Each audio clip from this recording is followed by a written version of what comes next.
Après M. Caverne, ça fait 2 ans, depuis la loi du 4 août 2014 portant sur la réforme ferroviaire, que vous me dites partout, M. Deveau en tête de liste, ou M. le DET de l'ETSA par exemple, les cheminots vous coûtez trop cher.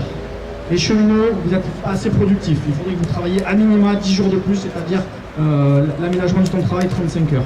Les cheminots, trop de frais structure. Il va falloir que le système change.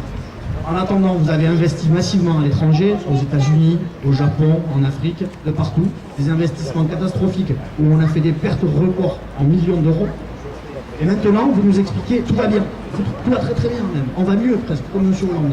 On va mieux, pourquoi? Parce qu'il y a un accord d'entreprise qui va tout sauver. Un accord d'entreprise avec un article 49 qui met à la poubelle les 33 premières pages et qui dit quoi cet article 49? Une fois que l'UNSA et la CFDT seront d'accord, on pourra revenir sur un accord de branche dans les chantiers là où ça va mal. Éventuellement Daille, éventuellement Lille, éventuellement Bischheim, éventuellement ELM, Moulins, n'importe où. Pour nous, ça c'est inadmissible. L'article 49, c'est ni plus ni moins que la transposition de l'article 2 de la loi Travail et El Khomri à la SNCF. Cet accord d'entreprise, on l'a mis au feu là. Vous voyez, vous n'étiez pas là, on l'a mis au feu. Pour nous, il est inadmissible cet accord d'entreprise. Vous essayez de diviser les cheminots avec cet accord d'entreprise. Vous mettez les copains de l'équipement d'un côté, avec des PS et des FS non délocalisés, mais le temps de trajet non pris en compte. C'est acceptable, ça, ou c'est pas acceptable? On peut expliquer aux copains qu'il va falloir qu'ils fassent 40 minutes de voiture sur leur temps personnel, mais c'est pas grave parce que les PS et FS, elles sont pas délocalisées. C'est mensonger au final. Vous jouez sur un tableau et hop, vous passez cadrage des bords à côté. Ça, on peut pas l'entendre, ça. C'est pas possible. Et beaucoup d'autres choses comme ça. Donc cet accord d'entreprise, on n'en veut pas. Nous, on veut un accord d'entreprise haut et on veut surtout un accord de branche très haut. On va faire quoi en décembre 2020 quand il y aura une ouverture à la concurrence sur VFE? Qu'est-ce qu'on fera? Vous allez mettre quoi? Tous les cheminots sur du TGV ou sur du Ouigo avec un accord de branche? C'est ça qui va se passer. C'est exactement ça qui va se passer.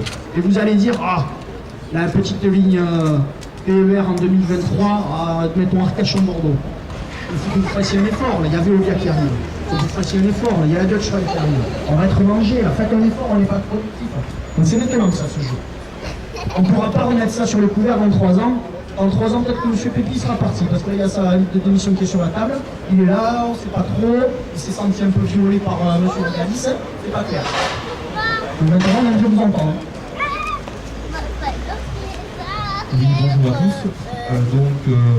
Premièrement, je n'ai pas vocation à représenter l'ensemble de l'entreprise. En effet, M. Delion a fait part du fait que j'avais eu un parcours au niveau de la DRH il y a quelques temps pour justement répondre à la question et aux observations de M. Delion. Donc, comme vous le savez tous, par rapport à l'accord d'entreprise dont nous parlons, il y a eu une reprise de la situation par le gouvernement. Et donc, dans ce sens-là, nous n'avons pas, au niveau en tout cas de l'entreprise, en ce qui concerne justement la négociation, d'éléments complémentaires, si je reprends notre entreprise pour le coup, à apporter, puisque un accord a été proposé à la signature, comme vous le savez tous, depuis donc lundi et jusqu'au 14 juin. Voilà, tout à fait, le 7.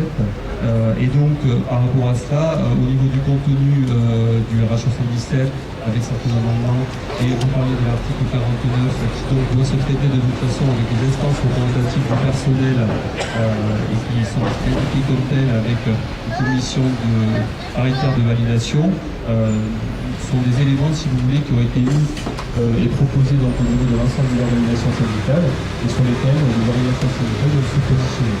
Donc, je ne pourrais pas apporter des éléments précis par rapport